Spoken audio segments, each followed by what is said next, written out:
بسم اللہ الرحمن الرحیم۔ آپ حضرات کے سامنے عورتوں کے تعلق سے ایک بڑا اہم مسئلہ رکھ رہا ہوں۔ خواتین نے سوال کیا ہے کہ مفتی صاحب، میرا ایک مسئلہ ہے کہ میں نماز پڑھ رہی تھی ظہر کی، اور نماز پڑھتے پڑھتے حیض آ گیا، تو اب اس نماز کا کیا حکم ہے؟ کیا وہ نماز معاف ہو گئی یا پھر حیض سے پاک ہونے کے بعد اس کی قضا کرنی ہوگی؟ ایک مسئلہ تو یہ۔ دوسرا یہ کہ حیض بند ہو گیا تھا، غسل کر کے نماز شروع کر دی، اور پھر جو ہے داغ آ گیا، اسپوٹنگ آ گئی، تو اس کا کیا حکم ہے؟ کیا اس میں جو نماز پڑھی گئی اس کی قضا کرنی ہوگی یا نہیں؟ اور روزے کا کیا حکم ہے؟ تو یہ دو مسئلے آپ حضرات کے سامنے جو میں رکھ رہا ہوں۔ مسائل مستورات یہ کتاب ہے، اس میں سے آپ کو رکھ رہا ہوں۔ یہ دیکھیے، مسائل مستورات، یہ عورت کے مسائل پہ ہی مبنی ہے کتاب مکمل۔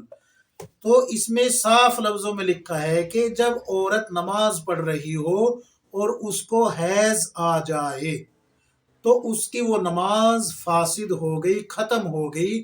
فرض نماز تھی تو اب اس کے ذمے اس کی قضا نہیں ہے، لیکن اگر نوافل نماز تھی تو پھر اس کی قضا واجب ہے۔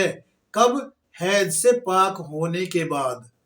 نفل سنت نمازوں کی قضا واجب ہے حیض سے پاک ہونے کے بعد، اگر آپ نے سنت یا نوافل کی نیت باندھ رکھی تھی۔ آپ نوافل کے سجدے میں تھی یا سنت کے سجدے میں تھی، تو پھر جو ہے آپ کے اوپر نماز، جو یہ نوافل ہے، سنت ہے، ان کی قضا واجب ہوگی حیض سے پاک ہونے کے بعد۔ فرض نماز کی قضا آپ پہ واجب نہیں ہے اگر فرض پڑھ رہی تھی۔ اب جتنے بھی نماز حیض کی حالت میں چھوٹے گی سب کی سب معاف ہے۔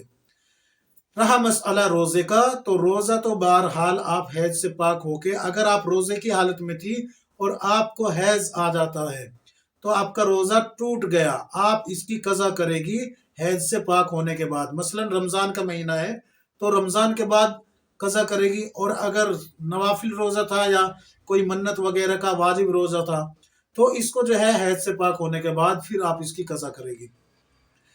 اب آتے ہیں کہ ایک عورت کو حیض آیا، وہ پاک ہو گئی، غسل کیا، غسل کرنے کے بعد پھر سے اس کو جو ہے نماز پڑھی اس نے، اور نماز پڑھتے ہوئے یا نماز کے فوراً بعد حیض آ گیا، تو اب شریعت کا کیا حکم ہے؟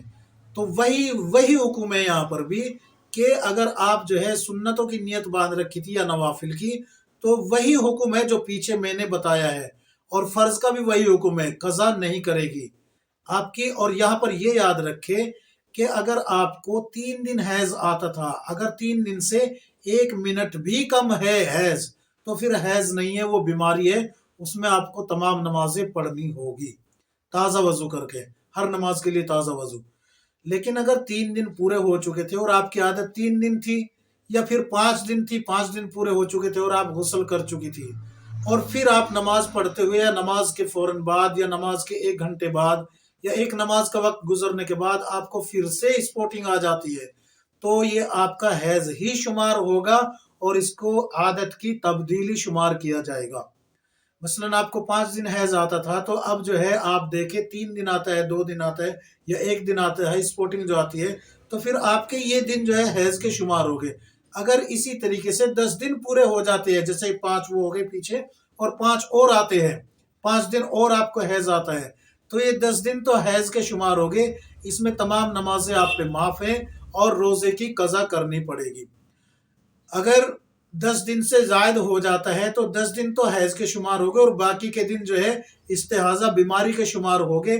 اب باقی دنوں میں جو خون آ رہا ہے وہ حیض کا نہیں ہوگا بلکہ بیماری کا ہوگا، اس میں آپ کو روزہ نماز کا پابند رہنا پڑے گا۔ اس میں آپ کو روزہ اور نماز کا کیا رہنا پڑے گا؟ پابند رہنا پڑے گا۔